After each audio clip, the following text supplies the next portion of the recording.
doing recording these sessions, doing professional learning, bargaining contracts, doing legal rep training around the country.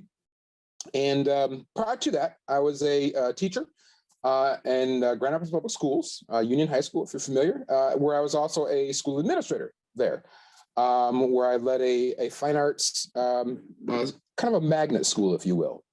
And that's really what, beyond the fact that my father was an artist and I just grew up in that environment, I didn't inherit necessarily that skill, although I should say that, you know what, I do have some artistic skill. Everybody does. But it revealed to me the awesome capacity of the arts to allow students to grow, and not just in their arts classes, but in every class. And when you are able to help a student get what they have up here in their mind, right, in their heart, across to someone else, that is the most powerful thing you can do. And it is a thing that we as humans all want to do. And so when we're able to help kids do that, we are doing so much, I mean, literally for their human development. And so that's why we're doing this session. And that's why we're doing this series. But tonight's session is on integrating design thinking into K-12. So design thinking, this is a pretty trendy topic. It's pretty, I like it, Jane. So I'm really interested to see what we're gonna have here. And I'll just say hello to a few more folks from Wayne Westland, Michael Shank, use paper clips for unclogging glue. Oh, there we go, see? Yeah. We've done that one, I've done that one too, or tack, if it's super glue. And then Lori Monroe, a rubber band as a belt. I like that. I bet you that was an emergency like operation. You're like, holy cow, my pants are falling down. I need to do something here. I got this important meeting to go to. Like that's not too far from the truth in my experience. But let me say hello to Jane. Jane, why don't you go ahead and steal my share and let's get going. How are you doing tonight? I am doing great. One sec, everybody, and boom, there we go. All right, so can everybody see that, I hope? A thumbs up or just anything, awesome. So thank you, Chad. I am so excited to be here. This is my second go round. Last week I presented, some of you might have been at that one. But yeah, as Chad said, my name is Jane Montero, and I currently serve as the Michigan Art Education Association president-elect. That's a 2-year term, and then after that, I will become the president, I guess, if they still like me and want me around. I also am currently the National Middle Level Art Educator of the Year. And last fall, I was the Michigan Middle Level Art Educator of the Year. It's kind of a mouthful, but as I've said before, this is my 32nd year of teaching. So sometimes it takes a little while to be recognized for how hard we are all working. And I say that to all of you because I know we've all been teaching today and here we are right now. So I'm going to go ahead and get started and give you a little bit of background. So for me, design thinking really got started when I was thinking about empathy. And specifically in 2019, I began my doctoral program. And I was working towards my doctorate in leadership and innovation. And I was thinking at the time what I might want to do research on. And something that really stood out to me was the fact that we continued, and we still do, to have school shootings. And the Marjorie Stoneman Douglas shooting in Florida was the one that really got me thinking about how many students we may have who continue to be so angry. I teach 5th and 6th grade, so from 10 to 12 years old. And I don't know about the population that you all teach, but for me, there always seems to be 1 or 2 angry students. And not to make generalizations, and I absolutely don't want to offend anybody here at all, but for me, it tends to be a 10-year-old boy. And so I started thinking, well, maybe there's a way that we could bring empathy into the art room. We can't change the world, but if I could get a couple of those kids to maybe be less angry and to become more empathetic, perhaps I could make a little bit of a difference. So that's what led me then to design thinking, because I started researching empathy and I thought, how can I prove or write a paper about empathy? Everybody says it's a soft skill, right? You talk to people, oh, that's social emotional learning. You can't teach, you're never going to be able to back that up.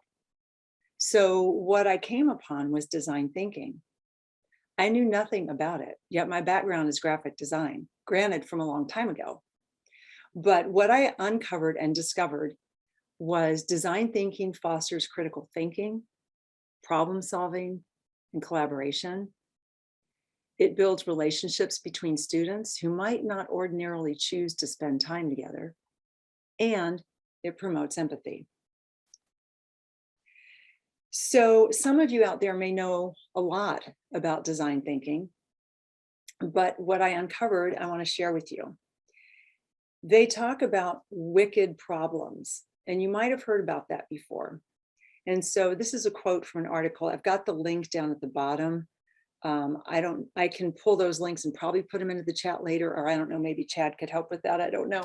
But in 1973, design theorists Horst Riddle and Melvin Weber introduced the term wicked problem in order to draw attention to the complexities and challenges of addressing planning and social policy problems.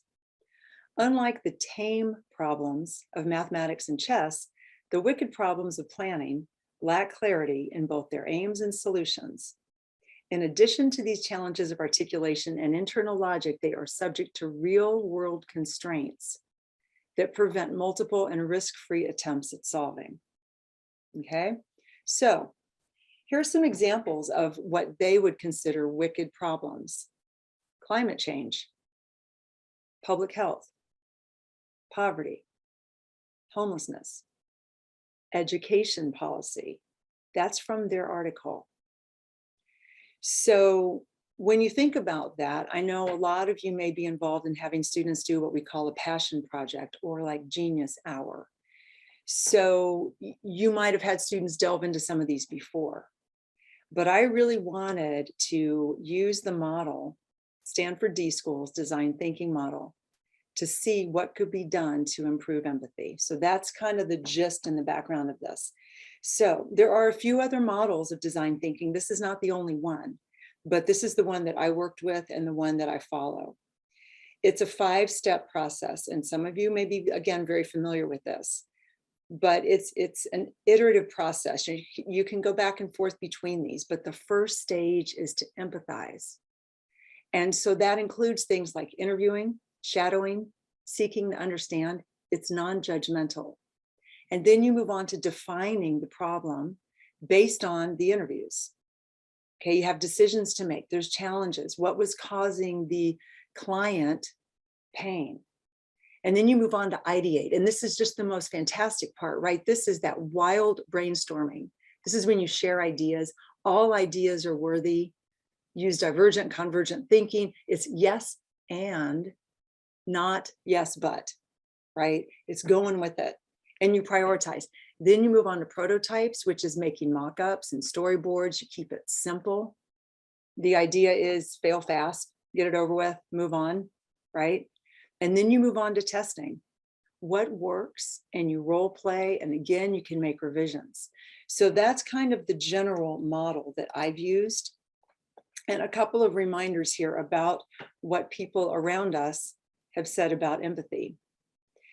So Brene Brown, who's written a lot of books about empathy, stated, empathy is at the heart of connection. It's the circuit board for leaning into the feelings of others, reflecting back a shared experience of the world and reminding them that they are not alone. Another author, and she's actually a professor at the psychiatry department at Harvard, she stated, if one thing has become abundantly clear, it is that empathy informs a vital, intergenerational, interracial, and international perspective that must be valued, vaulted, and cultivated on a grand scale. Without expanding empathy beyond our in-groups and borders, civilization as we know it will not survive. Those were big quotes that I like to kind of keep in my mind when I'm doing things with design thinking.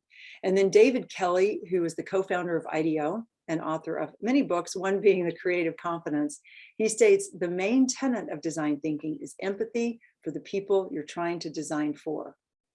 So if students miss that phase, they might design something, but it's not necessarily going to get to the point of empathizing with the client.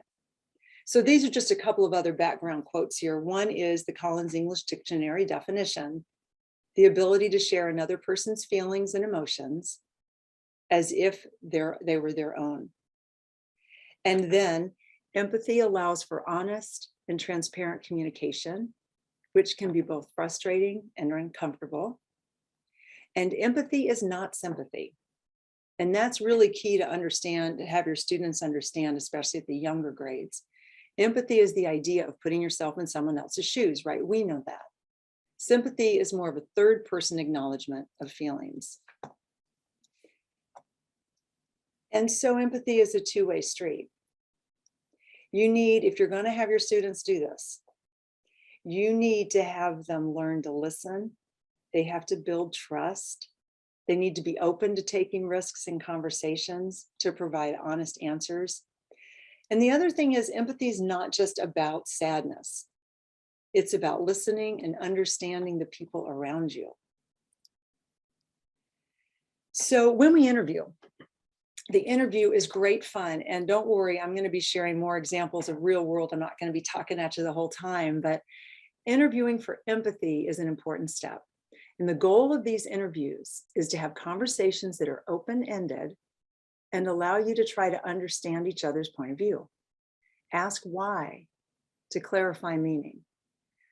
Listen with your ears, but also your eyes and your heart. And what I mean by that is take in the whole picture, right? Really step back. And this is why you're doing things in groups, because you're not always the one doing the interview. You're also stepping back and sometimes listening. Take notes, clarify what you heard. One of the things that I use is an empathy map. And this is just something that I put together. There are two authors. They co-wrote this book I'll share with you about design thinking, Gallagher and Thordarson, and they have this example. And it's a great way for students to synthesize what they hear and learn while they're listening to the person that they're interviewing. And we also, when I talk a little bit more about what I did with this before my dissertation, I use this to individually record my own thoughts. And then when you share them out in a group, you've got that map right there. The bottom part that has pain and gain, that's hard, but that's really where you try to figure out what your client like may be fearing or frustrated about, or successes. So then you move on to the define phase. And Malcolm Forbes, I know we all know that name, Malcolm Forbes says it's so much easier to suggest solutions when you don't know too much about the problem, right? How many times have people tried to give you advice about something and you're like, no, just like in this design thinking chat, somebody said you use paper clips to unclog your glue. Yeah, I know how to unclog my glue. I've got my stash of paper clips, you know, right? So anyway, when we're defining the problem, you need to ask, what are you trying to solve? And what is the problem? And then you've got to take time and discuss and brainstorm, because you know it's easy to get off track. And when you interview people, sometimes you're going down a whole nother path and you're way away from the problem. So you got to keep circling back to that. So as I mentioned before, when you're working with design thinking, the ideal way to do this is to work in small teams. And I know, believe me, I know, having raised 2 kids, group projects can be a complete nightmare, right? They can be the absolute nightmare. You're either the one doing everything or there's the person who, you know, whatever. However, when you work with 3 people, there's a much better dynamic than 4. Because especially when you're interviewing, if you've got 3 people going on, one person's doing the interviewing, asking questions, one person's taking notes, and one person is watching. And then you rotate that. So 3 is a fantastic number. And I always try to hope for that. All right, then we're going to move on to ideate. So there was an English author, Neil Gaiman, who stated, but the truth is, it's not the idea. It's never the idea. It's always what you do with it. So when you get into ideating, you're going to individually brainstorm for a few minutes, and then you'll share out. I love this, and this works great with kids because they always say, oh, I've got awful ideas. So you go share them. Share your worst ideas first. Then share your wildest ideas second. Then you share something that you think is really your best idea. It's that old thing, this is never going to work, but, and then you share those. Then you can narrow down your choices to the ones that make the most sense, combine similar ideas. And we're going to be getting into a little bit of that in just a few minutes here. Then you make a prototype. And Adam Osborne, entrepreneur, says, the most valuable thing you can make is a mistake. You can't learn anything from being perfect. You know, my dad used to always tell me when I was a kid learning to ski, I've skied my whole life, and he would say, well, you know, when you fall, that's how you learn to improve. And I used to get so mad about that, right? But anyway, right, you got to make those mistakes to learn from them. So when you're making your prototype, you don't want a prototype to take your students days to do. No, you don't. You want it to be quick. Keep it simple. Markers, paper, pencils, Post-it notes, paper clips, tape. That way, if it's going to fail, get it over with, fail fast, right? They could use storyboards. You can do mock-ups. You know your students. For my students at my age level, I would not have them working on prototypes more than a day, honestly. They've already got their ideas. Let them just do it and be done, okay? Because then you're going to test it. And Vincent van Gogh says, great things are done by a series of small things brought together.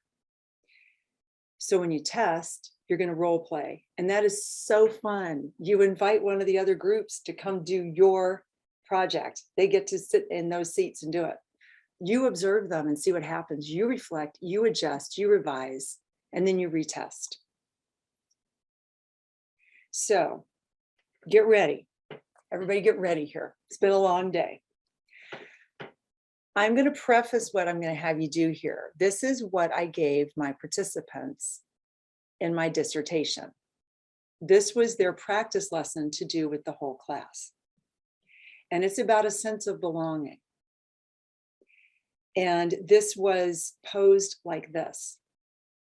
How much do students feel they're valued by the school community? So I told the participants to begin by telling students that this is going to be a whole class activity to understand what is known as design thinking. They can share the model, but don't go into any of the details yet. So you're going to set the stage. And we're going to get into empathy here. And I had them ask their students to write down their personal thoughts on these questions. Number 1, when was the time you felt welcome at your school? Second one, when was the time you did not feel welcome, either in school or outside of school, but it could even be in that same community or not? And then the third one, what makes you feel part of the school community? And then they asked their participants to share their responses. And I will tell you after this how that went.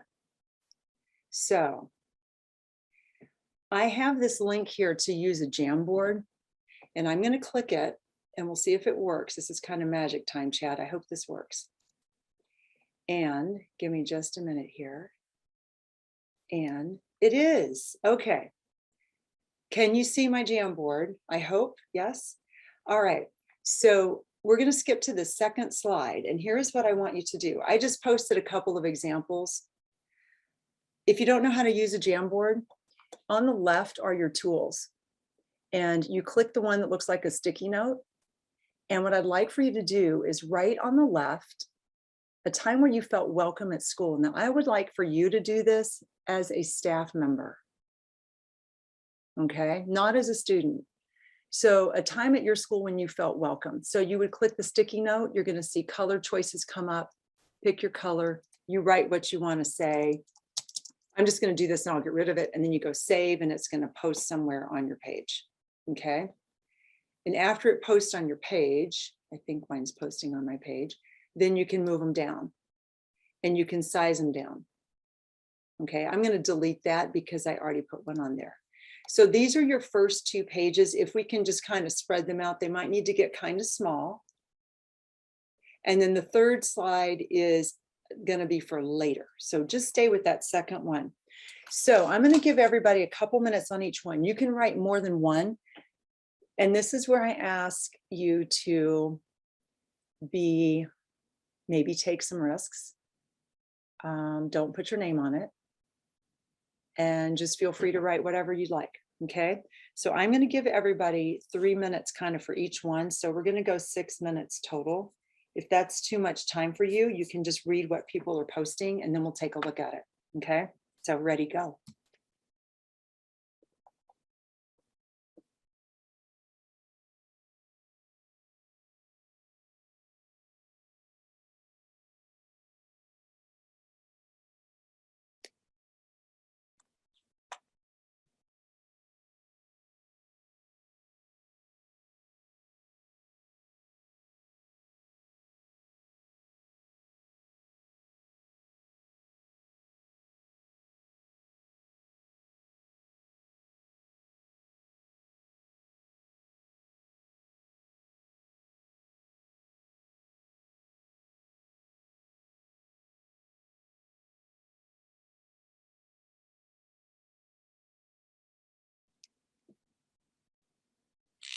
Chad, I forgot to get that Jeopardy music.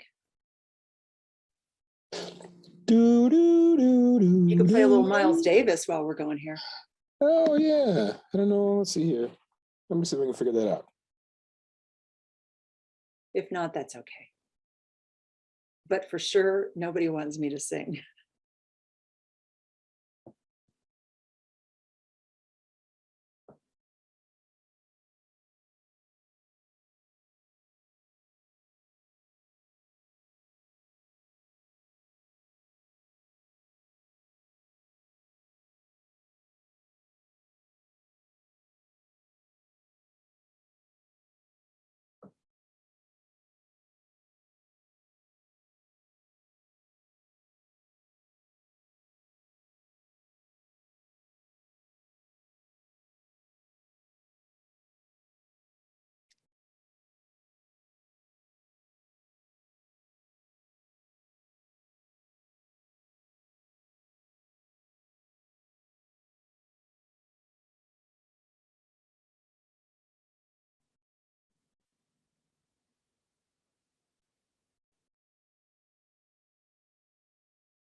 These responses are really interesting.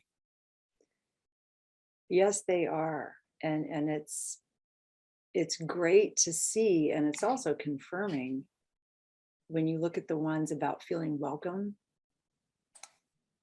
And then it's also, you know, a reminder and sad when we look at the unwelcome ones, you know.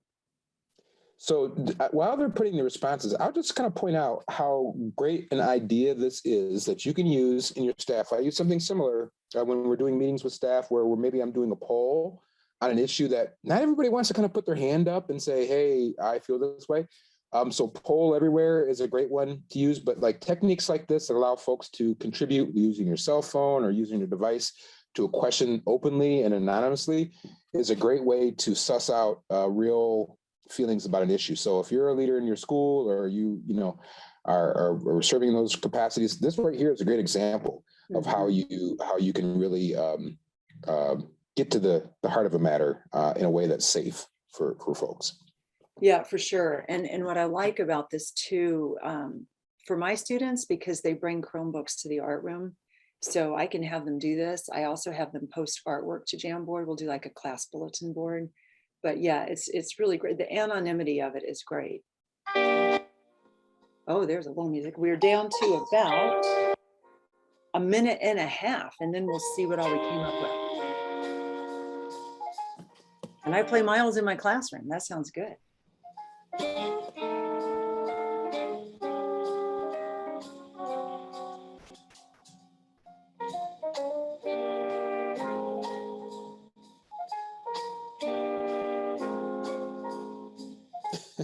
I love that. Most days. Oh, I know. I'm sorry. I know.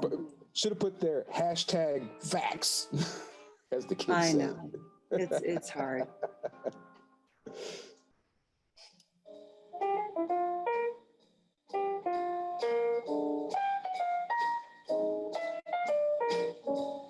All right, about 45 seconds, and then we'll take a look. Thank you to all of those that have posted things. And if you don't want to, totally fine. That's fine.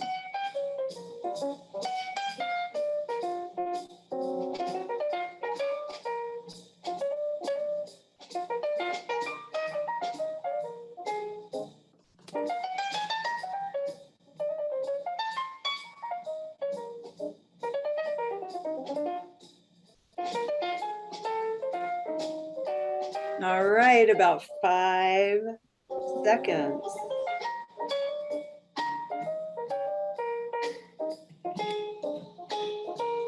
All right, so I think we can take a look here now. So when we're doing an activity like this, what they would do next is they would take a look at the responses of how people felt welcome. And you start to group them together. And you start to look for commonalities. And I see some here that says, I felt welcomed. It's this fourth one. I'm going to click it and I'm going to move it up so you can see that's what I'm talking about. I felt welcome when staff members came to me and asked how I was doing. Look right below there.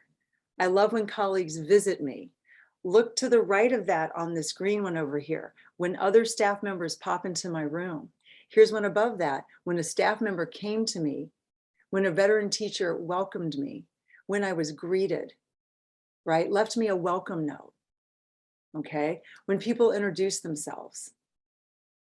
Okay, right? I mean, don't we think that that's kind of common and basic ways to be towards people? But surprisingly, right? That doesn't always happen, because look on the right side, and we know this, right? We're not brand new to education, right? So clicks, unethical, standing up for something that seems to be unpopular. I wrote the one, I'll fess up. I wrote the one about our school has birthday celebrations for people. And one year they missed my birthday, and it was the same birthday as another teacher. And they gave that other teacher a big thing. And it was my birthday too. I say that somewhat jokingly, but those things mean a lot when they're done by your whole building. So, you know, nobody, look at this one. Thank you for sharing this. No one contacted me at all when I was in the hospital for 6 weeks. Right? I mean, so this is an example of the kinds of posts, and you're going to see when I share with you from the students. Whoever wrote this, I'm sorry, I don't quite know what you mean by this, but I'm sorry. I hope you don't mean this as in this moment. But anyway, what happens is sometimes this can open up a gigantic can of worms. And in one of the classes that participated in this, it really did. So I'm going to jump back to my presentation, and I'm going to come back to here and go to my next slide. So after students group those together, They narrow them down, and then they started to ideate. How can students feel more welcomed at school? So now you've got that bank of information from people, and we can say, how did staff feel welcome at school? If I was an administrator, I would want to do just that. And I would want to take those and put it together into something, right? So they worked in small groups, and what they could do was create a welcome kit, create maybe some special event, maybe something outside of school for the whole school, or a prototype. Then they're going to test and share out their ideas. Sorry, that's my dog barking. I need to let my dog in because she's feeling unwelcome right now. So let me show you what happened here. So what you can see, these are some examples from my research. Now my dog feels welcome here. Okay, so if you look in the middle, here is what one school did, just what we did. And on the left, you see some of their responses about when they felt like they belonged and when they felt like they were welcomed, participating in sports. Okay.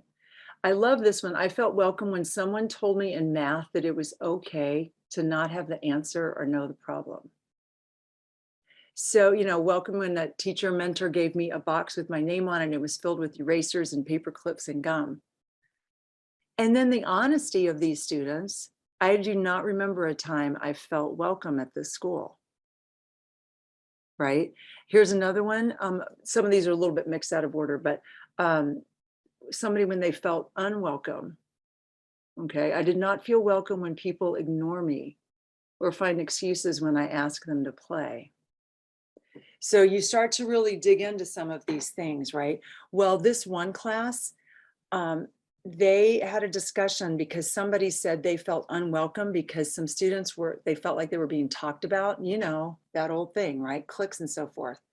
Well, apparently it just opened up Pandora's box. And in this class, the student was talking about it, and other kids started crying, and then kids started trying to, they were sympathizing or were they empathizing? And this whole thing got very messy. And the teacher just had to kind of stop and just say, let's just take a break. And because they were about to leave their class and go out into the hallway, and there would be other kids coming in. It was just a real kind of moment where they had to stop and say, you know what, it's okay. There's times when we're all going to feel unwelcome and welcome, and, kind of thank you for sharing. But eventually what this group was able to put together, they did put together welcome kits. And what you see on the left is a small group working. Now that's a group of 5, it looks like. So I'd be curious as to how that really went. But anyway, it looked fine. They came up with their welcome kit. And on the right, you can see what they put in there. Look at the little pipe cleaner thingy on the end of the pencil, and the little piece of candy, and the little, little stickers.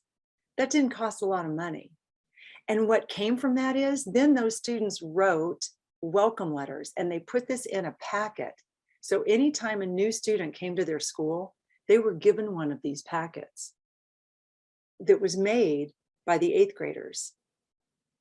And then that teacher decided this was such a hit, she's now calling them her legacy project. And so these students, when you're in 8th grade in art, you get to make whatever kind of welcome kit for students. So that's very, very cool how that can trickle out. Okay, so feeling welcome at your school, that's kind of a wicked problem, right? We talked about that at the beginning. That's a big problem. And especially nowadays, we've got a lot of people coming in and out of our schools. So here are a couple of other ones. Other than creating a welcome kit, here's another great idea for a design thinking project. And this has to do with having teams create a playground that is accessible to all students. And let me give you a quick backstory on this one. This came about at my school, right when I was looking into design thinking, actually. And it came about because one of our homeroom teachers had taken photographs of the cracked sidewalks outside. And there were kids in wheelchairs, and they were having difficulty getting them across the cracked sidewalks. So this teacher took photographs and shared them at a staff meeting and said, what can we do about this? And I thought, aha, design thinking. Let's have students interview the students, all different students, students that may be, in special education, students that have physical issues, students that, whatever. Find out what they want on a playground and find out how to make this accessible for everybody. So these are 2 boards, jam boards, not from me. These are from people that were in my study. And you can see they did things like, what does your playground user think and feel on the playground? What does your playground user say and do on the playground? And you can see on the left, they're talking about slides, they're talking about monkey bars and swings, right? So they're getting at the physical things, okay? Then on the right, what does your playground user hear on the playground? Oh, I love this. Birds, other students' conversations, other kids playing games, and sometimes birds chirping, talking, right? Fun. What might cause your playground user pain, discomfort, or sadness? Look at this one, being left out, right? So here we go. So a couple kids said being left out, okay? So this starts to get at then, what can you do to make a playground more functional where all students can participate? So here's a little bit more. This was another participant, same assignment. And what this participant did, she created a worksheet. You see on the left, she created that student idea organizer, and I love it. I love what she did. So her story was this. She gave her students a problematic playground. You're a playground designer. Your client, a school principal, has a problematic playground. Students aren't very active at recess. That's problem 1. Problem 2, students feel left out on the days when they don't have someone to play with. So that is a direct hit that's getting right at kids feeling like they're not being asked to play. So she had students work together. She gave them some limitations, right? And their limitations were different. Their school is different from, every school's going to have their limitations. So they were not allowed to have swings, pools, water, things like that, sandbox, those were no's. But look at their number 1 thing on their goals. And it's kind of small, so I'll read it to you. Encourage movement and activity, for the health and well-being of all children at the school. That means children on crutches, children who use wheelchairs, accessible to students who cannot see, those who need a place to feel calm, and reduce or eliminate the problem of kids sitting on the sideline at recess. This was just a hit. So then these kids started putting in all of these other things, right? I want to have a bigger playground. Somebody talked about more slides. Somebody talked about having a calming area where they had just a mat. Look at this. I'm making a kinetic sandbox with toys to play with, even though they said no sand. Somehow they got away with that. Now they talked about things that bothered children. Those wood chips, that hurts, right? And that's not easy. If you're in a wheelchair, right? How's that going to work? So they were coming up with things like that foam padding. They were coming up with some great examples. And here you can see, oh, I love this one. So on the left, one classroom, each team, they ended up putting their plan together and linking it by a pathway. So if you look at this one on the left, you can see these different drawings. Those were different groups' ideas, but look how they linked them. They've created different bridges, different walking paths, different areas for them to go. Very fun way to display it too. Then in the middle, you see a group working. There's that empathy map I showed you at the beginning. So they're narrowing down their ideas. Look at how lovely they're working together. I'm imagining they're working lovely. Their photo looks lovely. And then the buddy bench. The buddy bench is something we're probably all maybe aware of, but this has been I don't know, it's come about over several years to have a buddy bench. And if you want somebody to come talk to you, you go sit at the buddy bench. But here's the problem with the buddy bench. Sometimes nobody comes. So they reworked a way to make a buddy bench, not just a bench. They made it a play area. And then guess what? People came because they wanted to play. So yeah, so I see a couple of your chats there. Do I have visuals? I don't know what you're asking me about visuals, but I'll try to help you in a minute here to figure something out here. So all phases. This is something that came about during the pandemic. And I don't know about your numbers, folks. I'm not suggesting we're going virtual again, but let's see, I got an email from a mom today saying her child was not going to be in school for the next week or so, positive COVID. So, you know, this could be a possible project at home. So this came about last year because in addition to working on my dissertation, I was working on my dissertation during a pandemic. So a lot of these ideas had to be kind of reworked, but this is something super cool. This student came up with this on his own. And you could have your students do this now, even though we're not virtual. Have them walk around their home and observe. Are there any problem areas? And this student discovered on the left, you see this photograph, everybody throws their shoes in front of the cabinet that has the microwave. So you're coming in and you want to microwave something and you've got to move all those shoes out of the way. So the student thought, wouldn't it be great? You can't really read his letter, but he talked about when his mom is trying to fix dinner and trying to use the microwave, she can't get to it easily. And then she gets frustrated, AKA mad, because she has to move things out of the way. Okay, you hear me in here going, please get your shoes out of the laundry room. I can't get to the washing machine. Okay, all right. So this student came up with this plan on his own. He measured out and decided to make a shoe shelf. Okay. He presented that to his teacher. She said that was great. So there he is working. Now he's not there by himself. His father is there standing back behind there, and they're wearing safety glasses and they're wearing closed-toed shoes, all those safety things. And this boy made this shoe bench.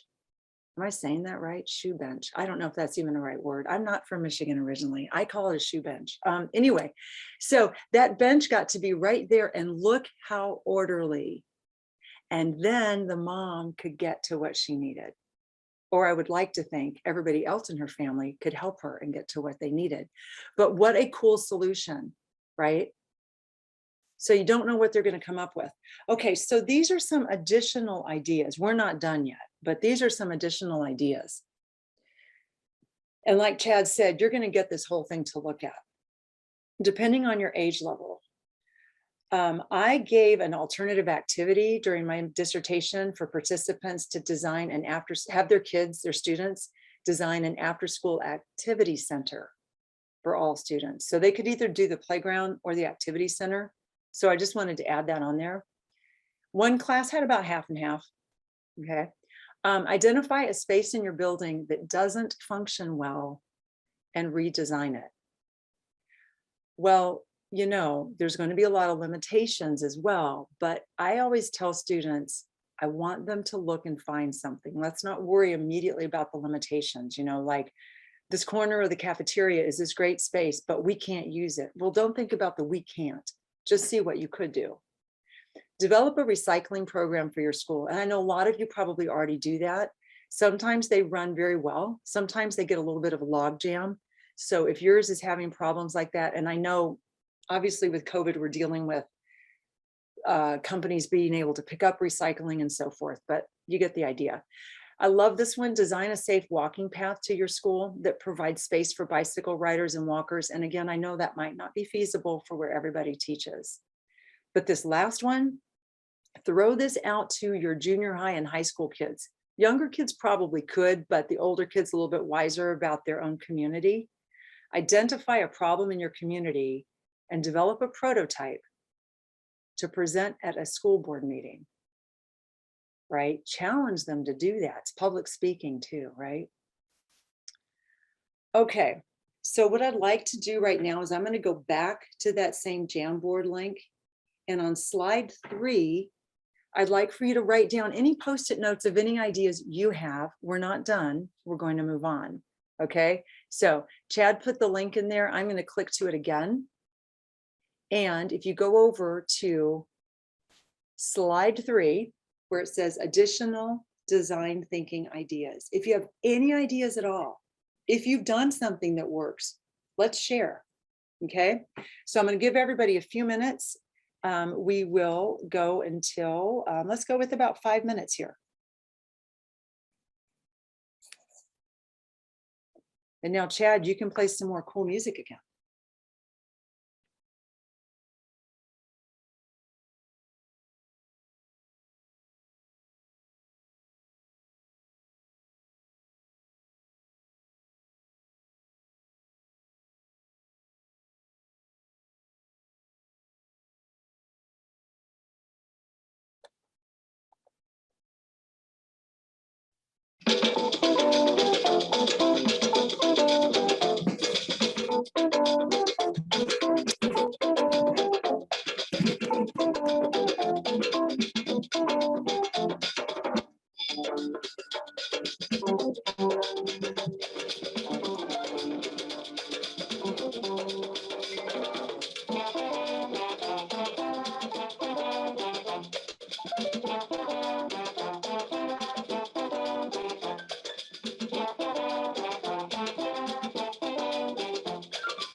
Sorry, if you see yours moving, I always move students' Post-it notes.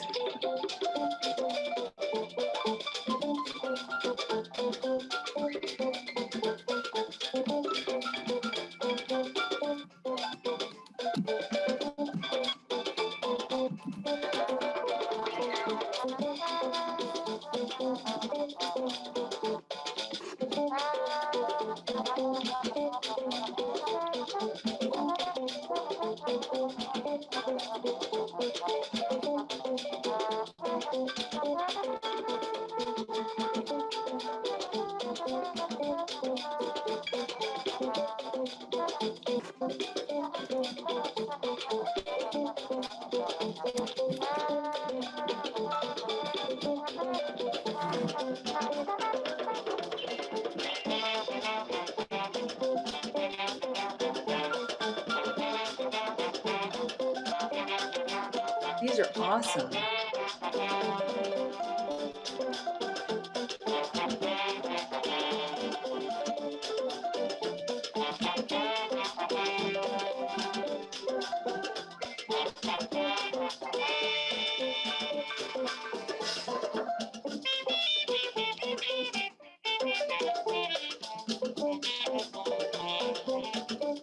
About 2 more minutes.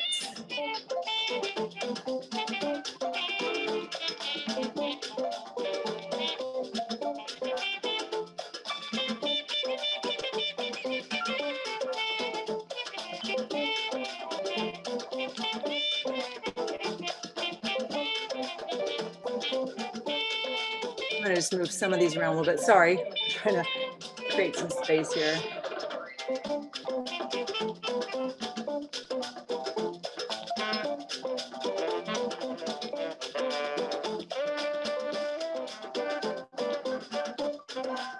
All right, about 30 seconds.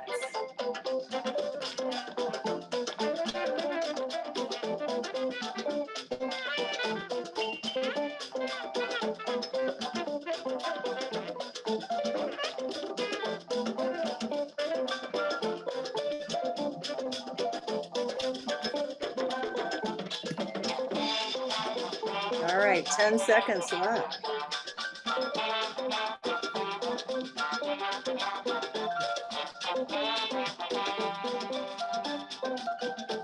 All right, let's see what we have. Thanks for that music, Chad. That's awesome. All right. These are really phenomenal. I'm just moving a few things around here. What I'd love to do about this is you'll have this Jamboard link and you can take a look at these. Oh, let me see. Some of these are hiding back here.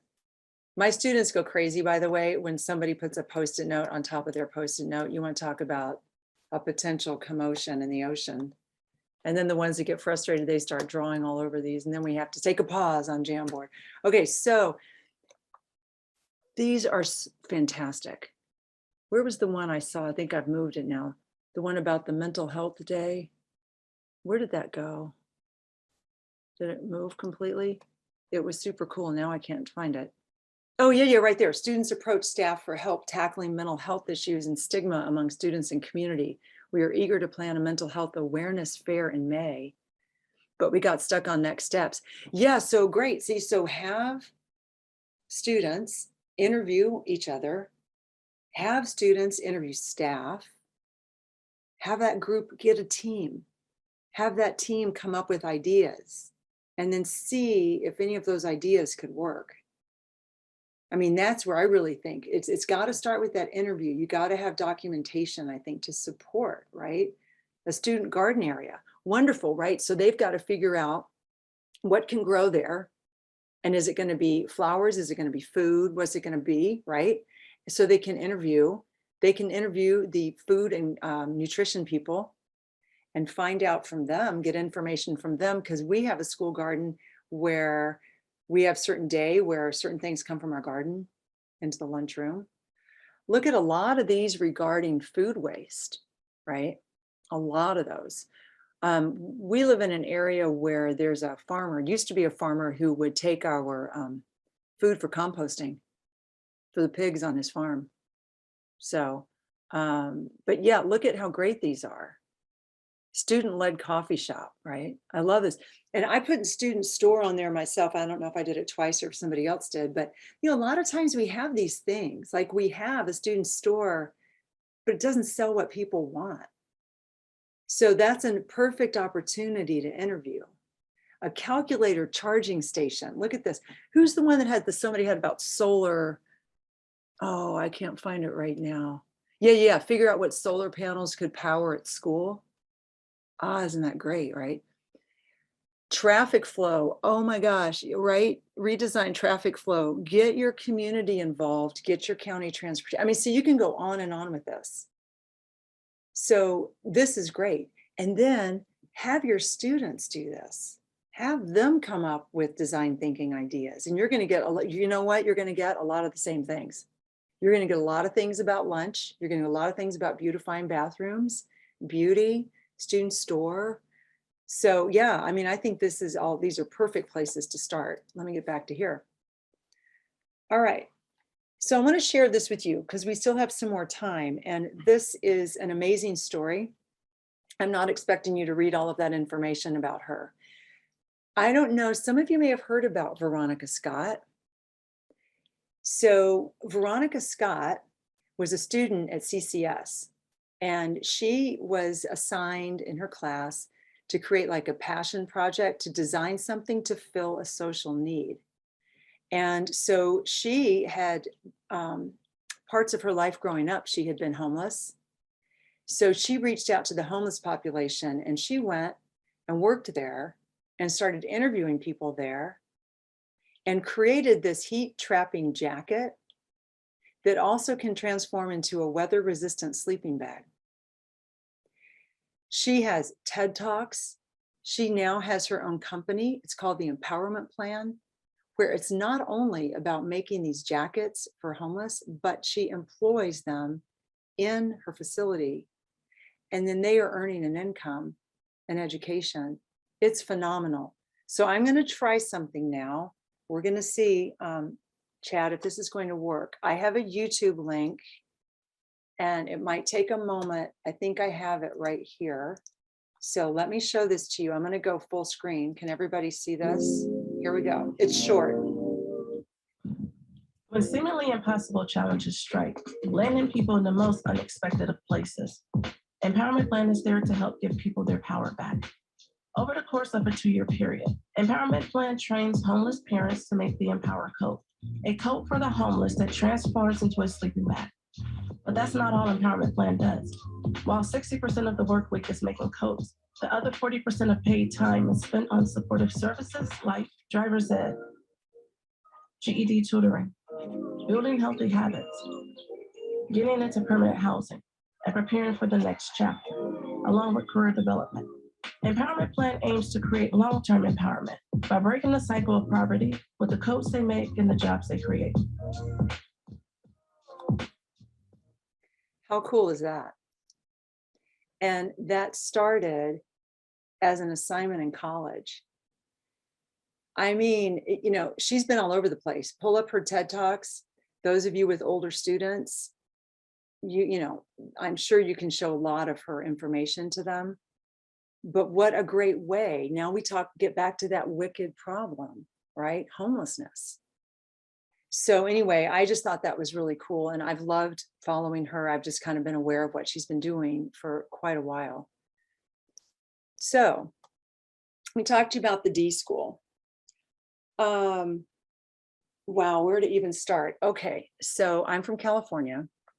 And when I was doing my research for my doctoral dissertation, I did not know about the D School, but I discovered the D School because I was researching design thinking, and it led me to there. And that's a photograph I took. These are all photos I took. This is a photo on the left of the Hasso-Plattner Institute of Design at Stanford. This workshop was for teachers and administrators, and it was a 4-day workshop, and it was in cold, brutal February. And I wrote a grant and was able to go. And I was able to go because I have an administrator who supports design thinking. I had to pay for I paid for my food, but other things were granted. So here's what is fantastic about this. You know what we did? We had to work in teams of 3. I didn't know anybody else there. There was an art teacher there from Michigan, Mary Marshall, if you're out there in the crowd somewhere. I did not know her. Anyway, so we had to go around and we had to interview 3 students.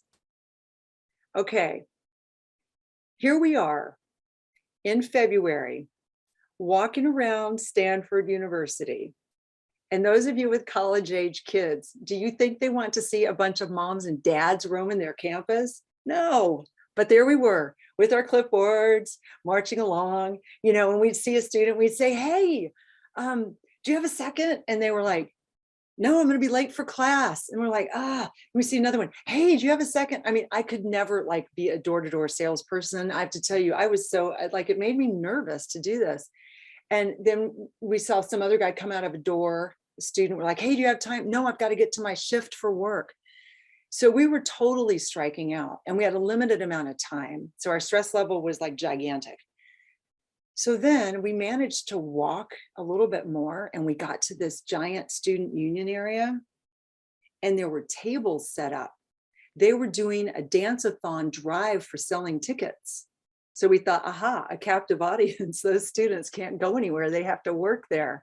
So we sauntered on up, you know, and we're like, hey, we're teachers and we're here for this presentation, for this workshop and we want to know if you could just give us a few bits of information about a time you felt welcome at Stanford.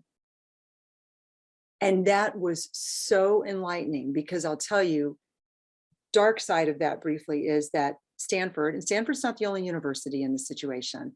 A lot of universities have been experiencing a lot of suicide attempts and or successful suicide. So they are trying to address this need to find why students may not feel they belong as a starting point. And I know there's a lot more to that, so I'm not trying to make any statements about it, but that's kind of what we were going for here. So we had them talking about a time they felt welcome. Then we said, what about a time you didn't feel so welcome? Okay, I don't want to give away too much yet. So after we interviewed them, we had to come up with a way to improve students' feelings of belonging. So there's a shot of what we walked up to. And these were the three people. One of them, and these are not their real names. One of them was Evelina. She was a sophomore and she was young. She had graduated early from high school, somewhere in the Midwest, not Michigan. And so when she entered freshman year of college, she was a year younger than everybody else. And so she already kind of felt afraid about that. She talked about how she did not feel welcome in her own dorm floor. And the only person that made her feel welcome was her RA. And she also said that's the only reason why she stayed in the program at Stanford was because of the RA. And then the RA started finding out what she liked to do through conversations, and she loved to cook. And so he got her involved in this culinary student program. And she met other kids that liked to cook. And then those kids all applied to live in a co-op house the following year, and they got in. And so these people, these students, then she felt welcome. So that was how she was. The sophomore, Matthew, typical norm, nothing's typical, a traditionally normal college experience. Went in as a freshman, went through fraternity rush, you know, all's fine and well. He said there was never a time he didn't feel welcome. He was like Mr. Jovial, you know, we love those, right? Okay, then we were done with those two interviews and we were walking back to our program, the D school, and we walked through this weird area that was like an outdoor studio, but enclosed, a courtyard. And this guy was like soldering stuff, jewelry. And so we said, hey, do you have a second? He's like, sure. We told him what we were doing. He's a graduate student in engineering. And he talked about, he does not live on campus. He went to a different undergrad university, like I want to say like San Jose State, somewhere up in that area, and is there as a graduate student. And he said he felt most welcome when it was their opening weekend and the dean of the school invited them, graduate students in engineering, to their program. So what we did with that, and I know I don't want to use up all of our time on this, but it's a really cool thing.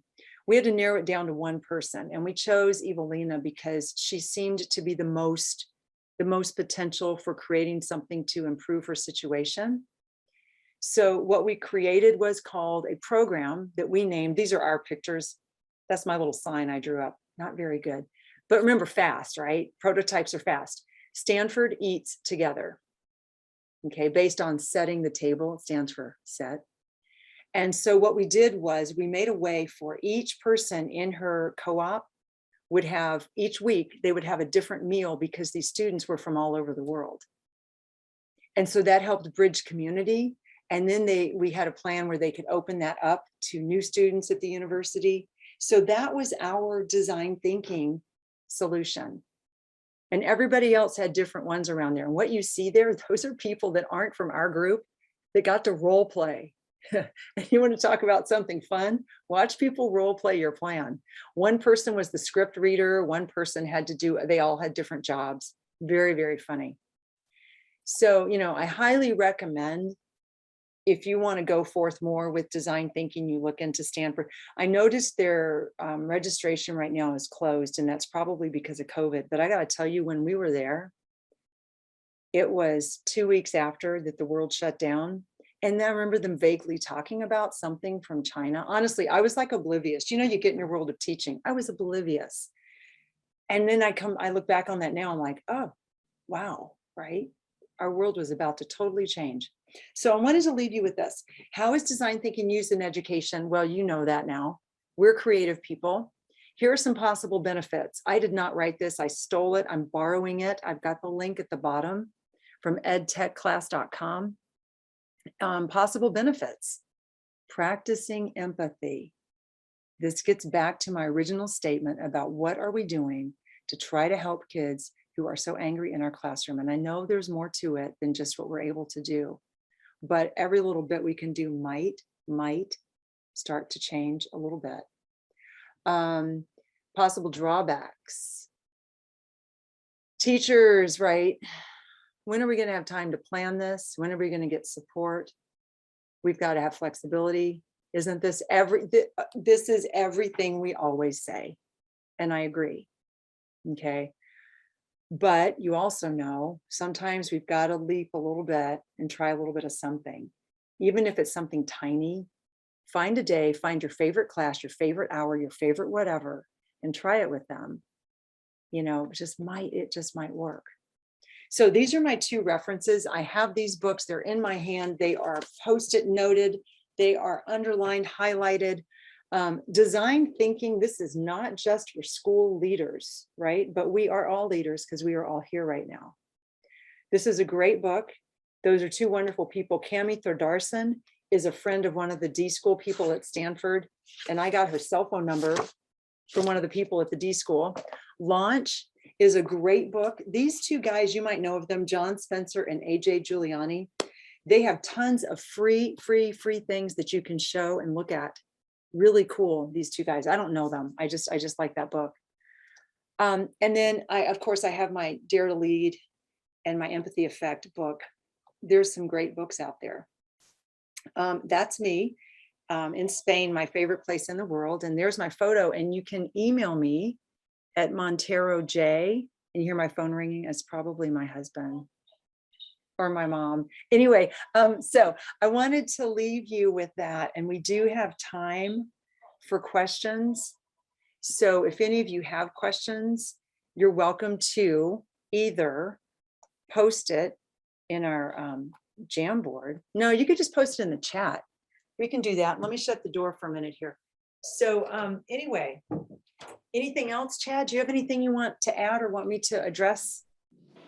Well, no, I just want to really thank you for this presentation. This was quite fascinating. And I just want to remind folks that, yes, I will be sending a link, actually an email that has all this information and all the links and stuff from this presentation. So everybody will be able to get that. But I am curious maybe to hear more about some of the ideas that folks have for, for projects or maybe some experiences that they've had in doing something similar.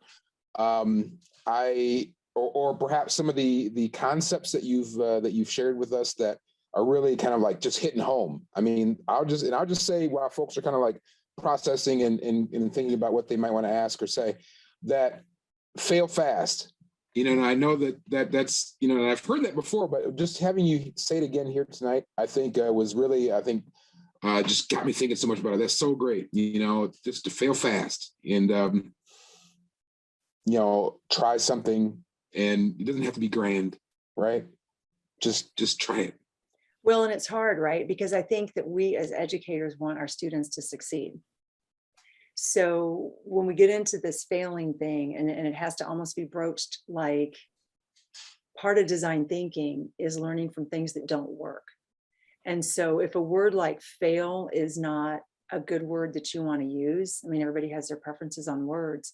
We can always be a little bit softer, right? Like, so it didn't work out well. Let's move on quickly. Actually, there's a question in the chat, so you can get to it. But I kind of push back on that, because I've often, had to kind of deprogram. I've always felt that in the classroom, part of what I was doing was kind of deprogramming the students in terms of their kind of like upbringing in this hierarchical kind of like mechanical school structure, and that, this idea of not being able to fail in a place of learning just seems so, discordant to me, Right. So I would tell them, I was like, and the saying I would use, I was like, that, those who succeed fail the most, but those who don't fail to try.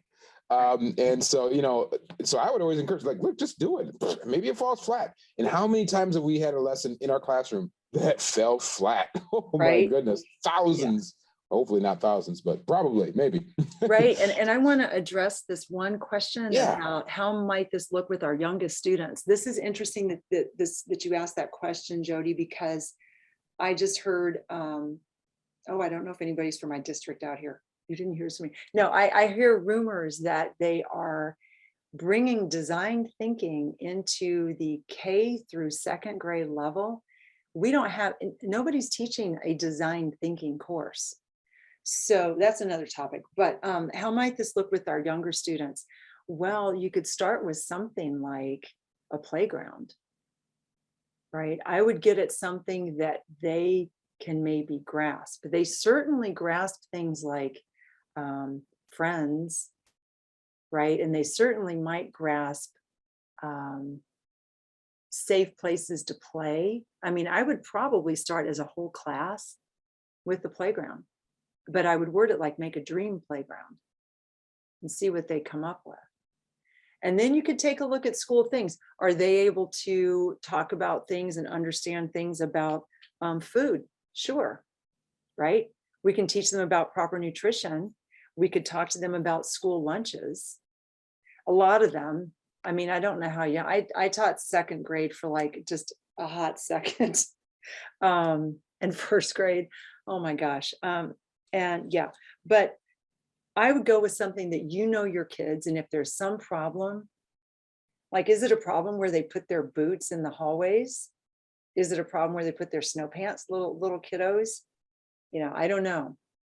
But I would probably try to go at it that way, or ask them, is there something in our classroom that we need to revise? Is there something that we can plan a little bit better?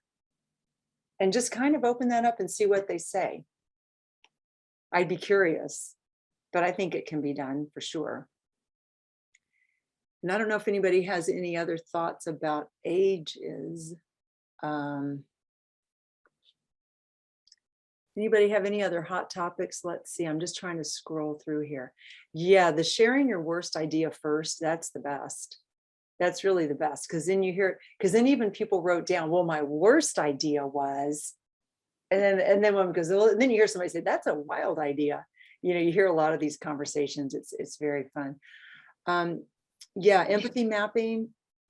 Yeah, thank you, Jennifer. I know they are kind of related to visual journaling. Let me see if there's anything. Anybody else have anything? Put it in the chat, or I can. Let me see. I will tell you one positive. Well, there's been a lot of positive. After finishing my dissertation, I approached my administration and I asked if I could change the title of my class from art to art and design. Aha. So we're reframing how we're calling our subject. And the reason why is because that allows justification, because like Chad and I were talking a little bit earlier here, we are often having to justify what we do, like it or not. So let's just like it and say, how about we rename it art and design? And now I can say, this is why students bring Chromebooks into the art room. This is why I'm teaching them digital design. And this is why we're doing design thinking. Because design, there are more opportunities in the career world, I can't say that, for design than there are to be a fine art painter. Don't hate me for saying that, people. I love art, but I'm just saying, when we're trying to talk about careers, so many companies need designers and design thinkers. So that's kind of how I justified that. So maybe, you know, that might suit some of you. Some of you may already have especially high school level, you might already have classes that are related to design, but that's something I'm going to try. And it's already on all the information at school, art and design. So anyway. One of the things also that I'll just share is that, you know, this is an opportunity too to build collaborative working relationships with your other colleagues, right? And one of the things that Jane and I were talking about prior to this session was, you know, ways to leverage the real importance of what the art educator does in the school in terms of, you know, bringing students and actual FT, because I guarantee you many students come to your district because of the art, the music programs, in particular, drama, those sorts of things. However, there's not always an awareness or appreciation for what that art educator does, because, like, you know, they're usually out in a separate area of the building. Maybe they're on a cart, and so they're just, you know, they zoom in for a little bit and then they're out. But this really allows you to kind of build those collaborative opportunities that opens people's eyes to, like, oh my goodness, this was fun. The kids loved it. I learned so much, you know. And once you do that, once you kind of like breach that kind of like that wall of separation, all of a sudden you have folks that are thinking about you. And if they're thinking about you, they're thinking about funding you. And I'm just thinking now as your administrators and those sorts, when we're talking about money. So Yeah. it's always good. It's a good opportunity. Here's one question, Jane.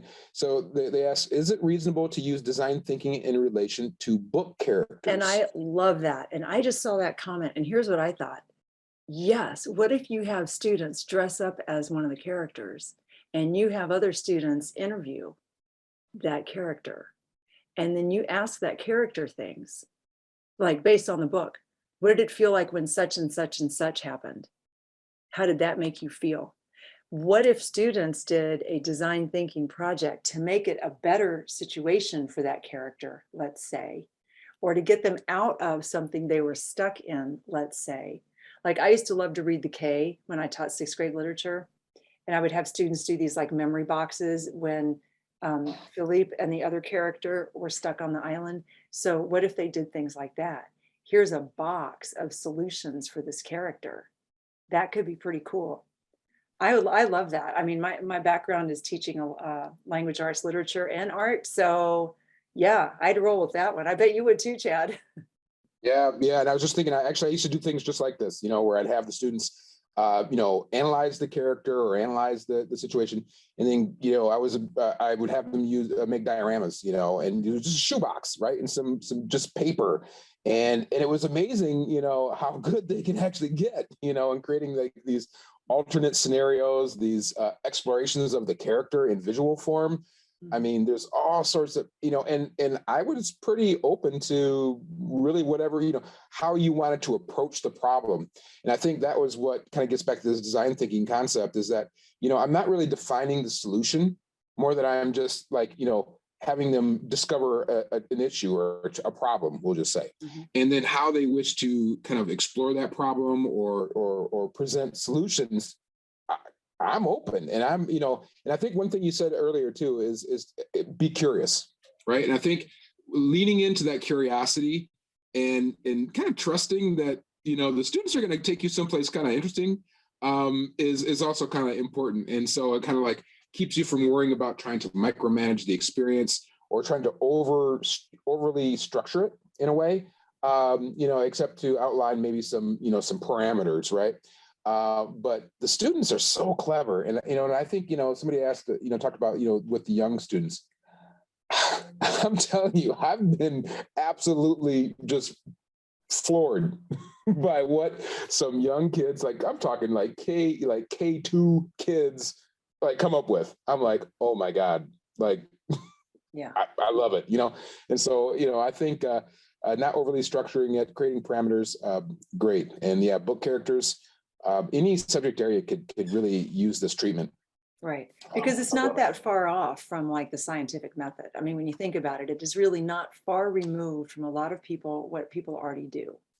I was going to mention too, because maybe I don't know, he's popular, unpopular, who knows?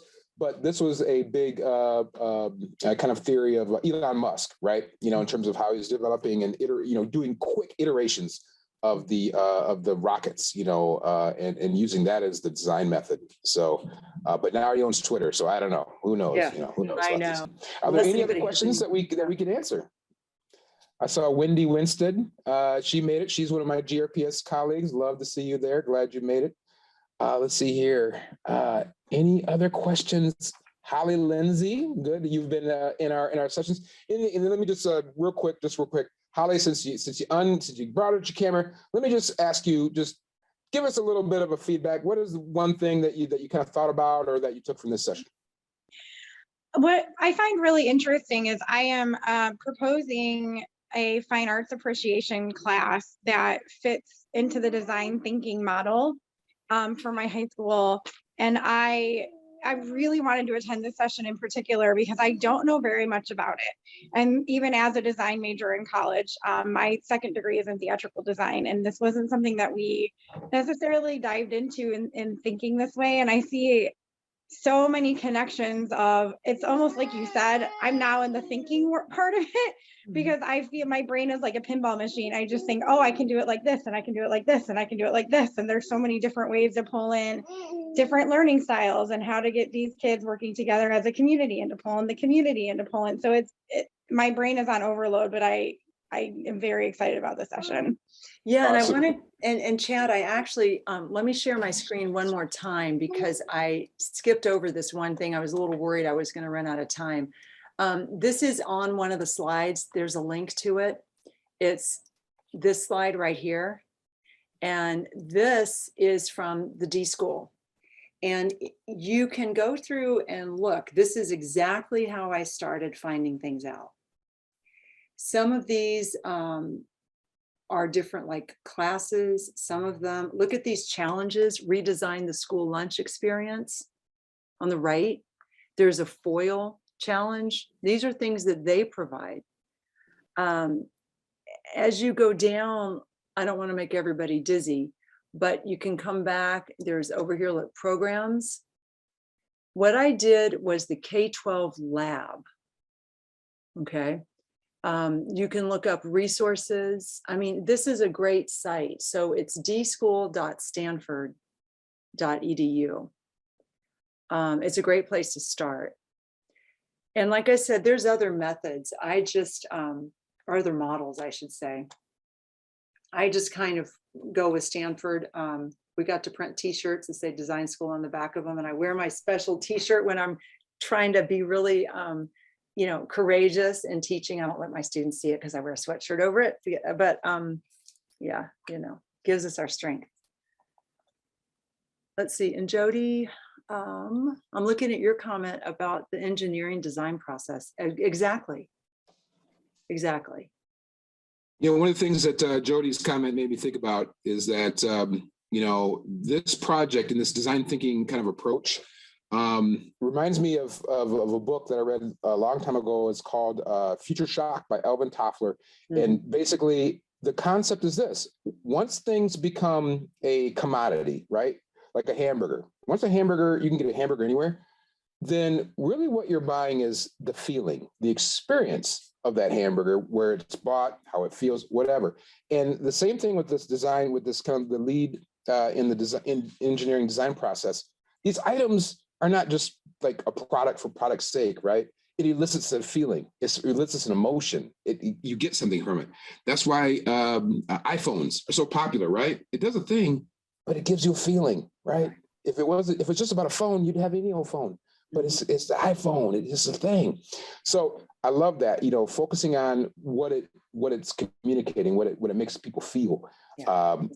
Like friendship, like being welcome, like those sorts of things. Yeah, and I was thinking back to Jody's comment again about the youngest students. And while you were talking, I thought, little kids, they don't have much of a filter. You're going to get ideas from them.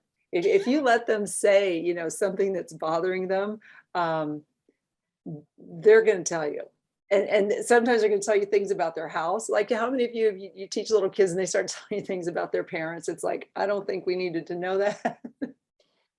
First example, just today, our youngest daughter told my mother-in-law when she went up to visit, when my mother-in-law asked if we're using this pickleball thing that she gave him for Christmas, because it's like, we don't like a lot of stuff in the house, and so she's like, no, Mom said we're getting rid of that.